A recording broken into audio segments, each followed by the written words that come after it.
Hey, welcome on in, guys. Tobin here with you, and thanks for checking out the channel. Hope you're doing well there. If you guys could subscribe, that'd be great, and appreciate you stopping by. Miami Dolphins officially have signed Matthew Judon to a one-year deal. Reports say it could be worth up to $6 million. The veteran pass rusher has been added to the squad. This was an eventful day in Dolphins land because this news was broken by Aaron Wilson, NFL insider, early on in the day. I believe I also saw, hell's the dude from Fox's Schultz, Jordan Schultz, the guy who, the Starbucks guy, right? Him and Rappaport got into it at a Starbucks. He also, I believe, said there were conversations, but Wilson was the one who said, hey, this thing's going to be as good as done. And then the great Barry Jackson comes out. He goes, whoa, hearing that, they're not. And then Mike McDaniel came out, and he was kind of like, we're kicking the tires, basically. They didn't really – he wouldn't put the stamp of approval on. Now, I know these things actually have to put pen to paper so guys can't say it, but he, he was making it seem like it was still up in the air. And I think like probably 10 minutes after his Zoom call was over, boom, you get the news from Ian Rappaport that puppy is happening. So he is signed. I was like a lot of people. My initial thought and immediately when I saw this was, not that I'm against getting Matthew Judon on the team. I have nothing against him or his talent or bringing in a veteran pass rusher. It worked out for the Dolphins. I think about Melvin Ingram a couple of years back, right? Like that dude balled out, especially early on in the season. I was just under the impression, I was like, this feels like it means something else. It just felt that way. Especially because that's been a position group that a lot of people have been raving about. We obviously know the familiar names on top with Chop, Bradley Chubb, Jaelan Phillips, but you've gotten some really good performances from other guys in that room as well. And they're like, yeah, but we're going to also add a guy who's as very, very accomplished. And I just thought it was signaling that something was wrong with Jaelan Phillips. Now, Mike McDaniel today denied that. He said, no. There's no extra concerns here. Nothing to see here. Nothing to see. So I'm going to take him at his word that there was a presumption. He said, we're seeing a situation. If it's both parties that can come to an agreement. He even started off saying when he was asked about it, he says, on the injuries, that's a presumption there. No, there's not a concern. That the edge rushers will be out long-term or several weeks with an injury. We're visiting for the sake of seeing if there's a situation that both parties would be able to come to an agreement and if this situation fits. So we're visiting for visiting purpose. We'll see what it leads to. And so then he signs. But I honestly think the bigger news out of it for me is that your star pass rushers, especially Jaelan Phillips. Jaelan Phillips is the one I was worried about. Chop, he'll be right back. Bradley Chubb, I think, is okay. But Phillips is obviously this is a big year for Jaelan Phillips. He's in the last year of his contract. He's had some devastating injuries. Just an easy guy to root for. Had some hard luck last year. He beat science and then got taken out by one of his teammates.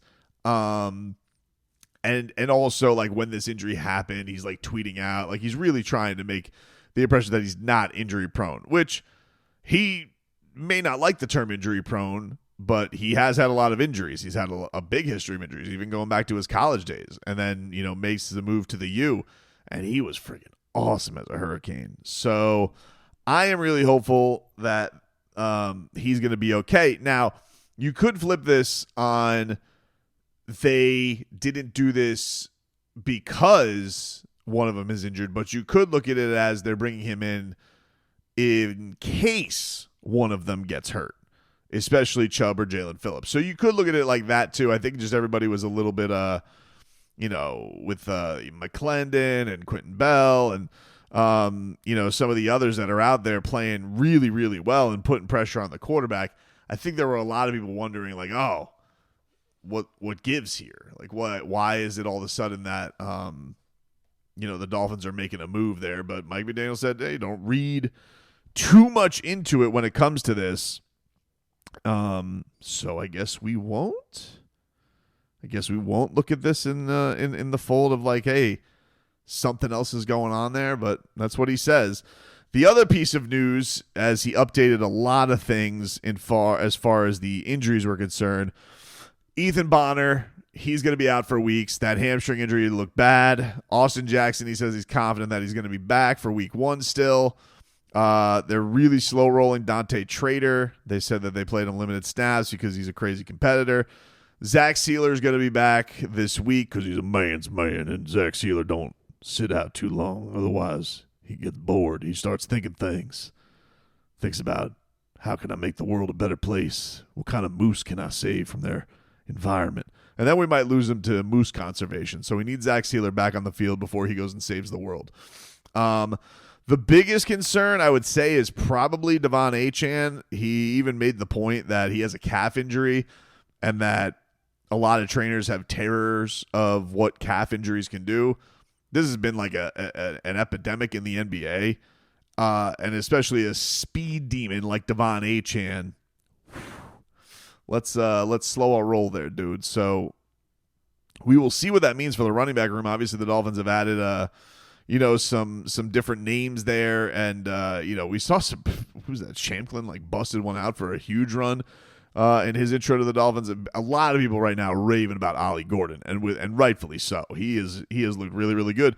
But knock, knock, knock. Who's that? Hey, Jaylen Wright. This feels like a big week for Jaylen Wright. Because I think there's a lot of the drumbeat marching for, is Ollie Gordon going to pass him in the depth chart? Well, we're going to go into a game here, and I'm gonna just guess that the starters are going to get their biggest chunk of playing time. I would guess they're at home. You don't want them too cold and they've already if they were going to go a full Tua-less preseason, okay, but what, Tua's going to play one series? You already made the choice.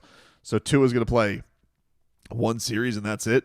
Doesn't seem to make a whole lot of sense to me. So I am going to assume that Tua's going to play a lot this upcoming preseason game, which would mean Jaylen Wright, I would imagine Devon Achane, based on what Mike McDaniel is saying, is not going to play.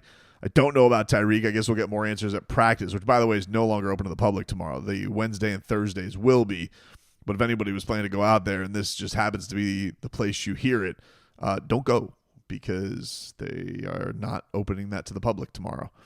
Tomorrow as in August 19th. So not open on Tuesday, August 19th, whenever you may listen to this. If you're listening to this on Tuesday, August 19th, I mean today. But Tuesday, August 19th, not open to the public. The next 2 days, open to the public. But I imagine Jaylen Wright is going to get that chance to start with the ones. And that feels like kind of a big opportunity for him for this running back battle, because I do feel like a lot of people are like, hey, man, Ollie Gordon is making us feel things, and we like it. And it would be nice if he could get out there and get his chance at RB2. So we'll see on that. The other piece of news today on the Dolphins' health front was on Darren Waller. And this sounds like the week we're going to get to see him. It sounds like that. He says... He was asked, is this the week you rolled Darren Waller out for the first time? Mike McDaniel says, this is where we thought a realistic assessment would be made. We're kind of making it daily. I'm expecting to see him sooner rather than later. In the back of my mind, it would be this week, but I'm not going to go out there and I'm not going to just put him out there this week just because I said it before. I'm hopeful, but it's very soon. So we're making sure all our ducks are in a row. All our storm ducks are in a row. Whack, whack. Before we take that listing off of him. Drew Rosenhaus was on with Josh Moser of WSVN for his weekly hit. God, Drew Rosenhaus has been doing that hit on SVN for years. Feels like he's been doing that hit on SVN for years. Oh, man. Remember I used to have at my grandfather's house, in my bedroom. It was the first time I ever had a TV in my bedroom, but it was like a box that had rabbit ears, and all I got was WSVN in that room. That's it. That's all I got was WSVN. I remember watching a ton of Deco Drive and after the local news, but I feel like Drew Rosenhaus has been doing that back like that many years. Although he's doing it on Zoom now, which is, so guest days he doesn't have to go to the studio to do it. So shout out to that. Drew Rosenhaus told Josh Moser on SVN, with all due respect to the other tight ends on the roster, this is already not going to be respectful, Darren will be ready to rock. He's pretty much full speed. I think he's going to be more than ready for the first game. And even in this clip, like, they have footage of him from Dolphins game. He looks in tremendous physical shape. He looks great.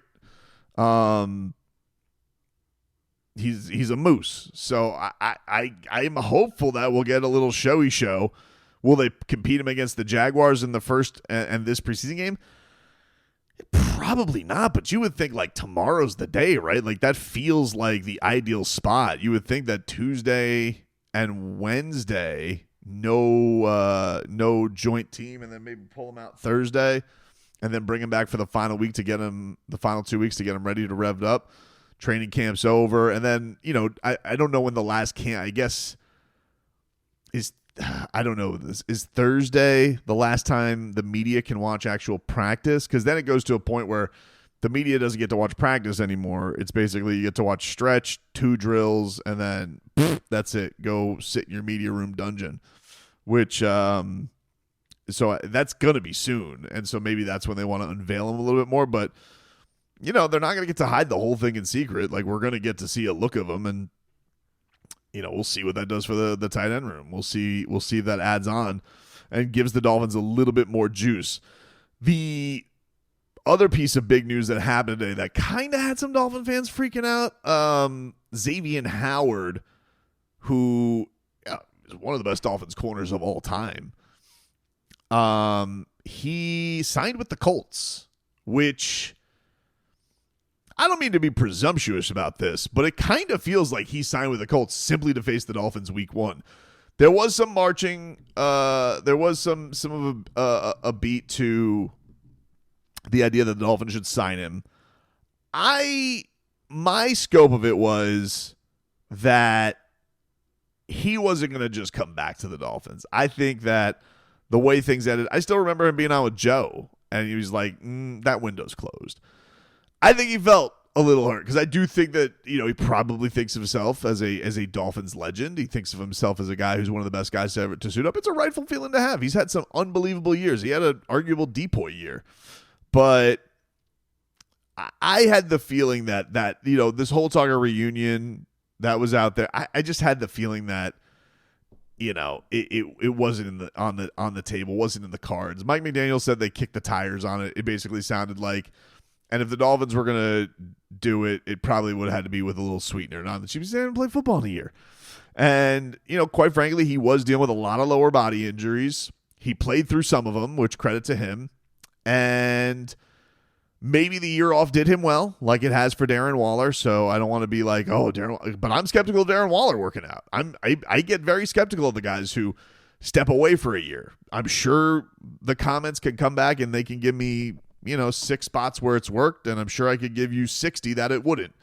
So, yeah, he was one of the elite of the elite. Do I believe at 32 the Dolphins are really missing the boat here? No, but that being said, am I terrified that he's going to have a revenge game and pick off Tua because he's watched him in practice more than any other quarterback in the league?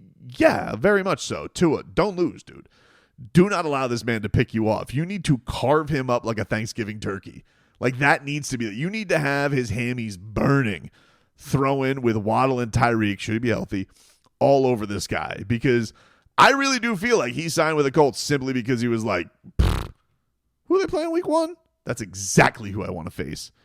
And you can't let that guy beat you. You can't. It would just be, people say that's so Dolphins. That would be 2 Dolphins. That would be almost 2 Dolphins to be that's so Dolphins. So you need to avoid that at all costs, and you need to carve him up, Tua. I'm just saying it right now, dude. From jump, you cannot allow Xavien Howard to pick your ass off. You cannot have it happen, dude. It is not allowed. I am not allowing it. Do not lose. Do not let that happen.